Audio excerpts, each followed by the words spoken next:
صباح الخير عليكم ورجعت لكم فيديو جديد وحوار جديد من قبرص إلى مصر. النهاردة بصراحة أنا راجعة أتكلم عن الموضوع اللي شائع اليومين اللي فاتوا دول. من 3 أيام بالظبط طلع أخبار كده معينة، طبعا كل الناس قرت عنها وكل الناس سمعت عنها.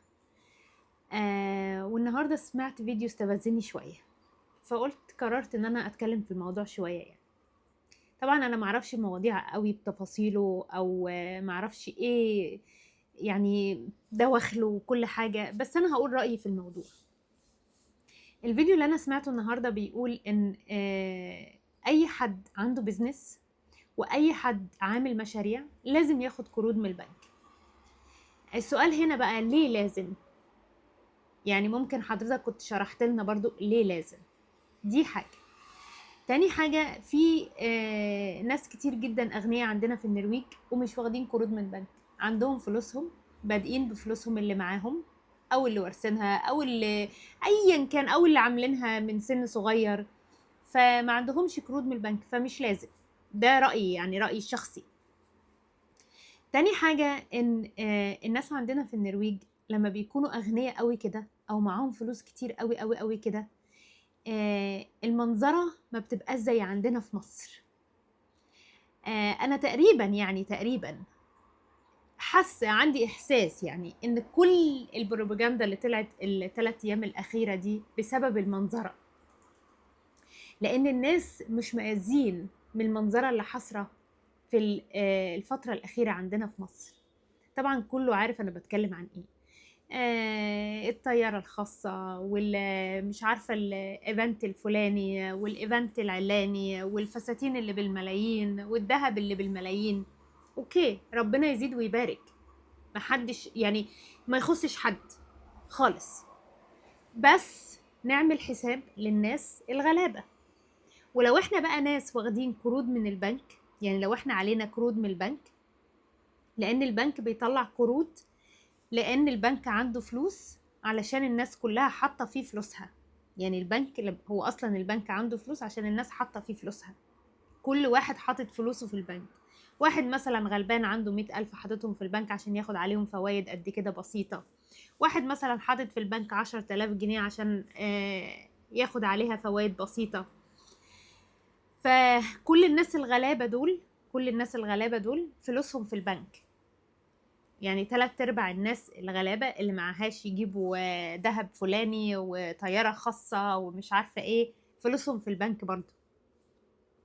فلما احنا نيجي نتمنظر بفلوس الناس الغلابة، فيا ريت يا ريت نعمل حساب ان دول بني ادمين عندهم مشاعر لحم ودم، بيحسوا بيشوفوا، عندهم تلفزيون، كل الناس عندها تلفزيونات في البيت، صح ولا غلط؟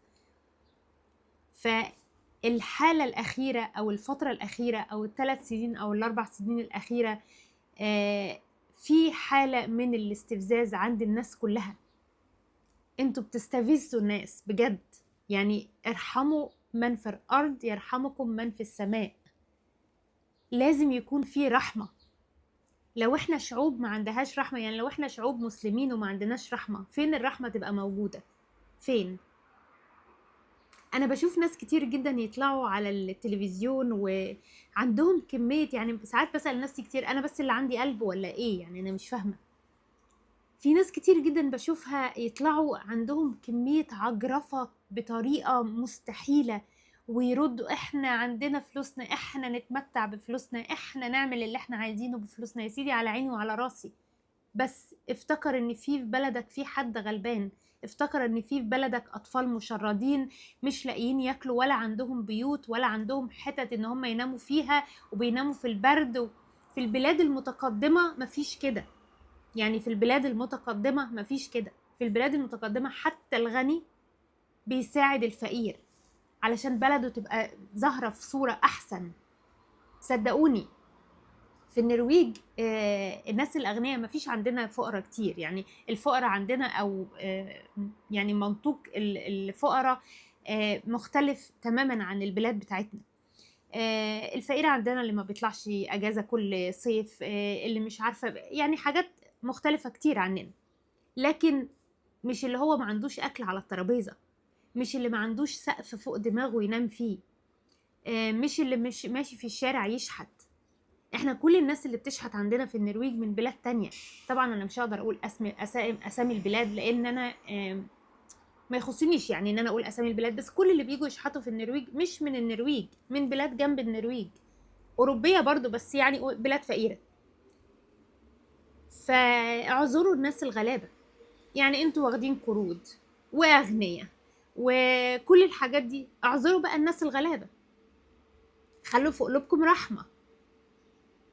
يعني العجرفه اللي انتوا فيها دي نزلوها شويه. انا لسه سامعه قصه عن، طبعا كل واحد عارف اللاعب النرويجي هولاند، صح؟ كلكم عارفينه طبعا لانه مشهور، شاب صغير. فانا بحبه شخصيا لان هو من الناس الاغنياء، لانه معاه فلوس كتير جدا، بس يعني ايه humble، يعني انا بقول عليه ان هو يعني down to earth. فجوزي من يومين بالظبط حكى لي قصه، قال لي ده هو اشترى اغلى كتاب في العالم. فقلت له كتاب؟ قال لي اه كتاب يعني غالي جدا جدا. هو قال لي ثمنه بس انا مش فاكره ثمنه. وخده اداه هديه لمتحف في بلده اللي هو طالع منها، القريه يعني اللي هو طالع منها، علشان يبقى فيه في المتحف حاجه الناس تيجي تشوفها. دول الناس الاغنياء في اوروبا، ولو كان في ناس فقراء في بلده كان هيدفع لهم فلوس برضه. مش زي عندنا، احنا عندنا مشكلتنا ان مفيش حد بيفكر في حد، كل واحد بيفكر في نفسه وبس، كل الناس بتفكر في نفسها وبس. حتى الفقير اللي بقى غني يعني اول لما يوصل هو بينسى هو جاي منين، فينسى كل الناس اللي حواليه في الطبقه اللي كانت تحت، اللي كانت معاه. فيا جماعه ارحموا من في الارض يرحمكم من في السماء. وده كان الفيديو بتاعي النهارده، واستنوني فيديو جديد وحوار جديد من النرويج إلى مصر.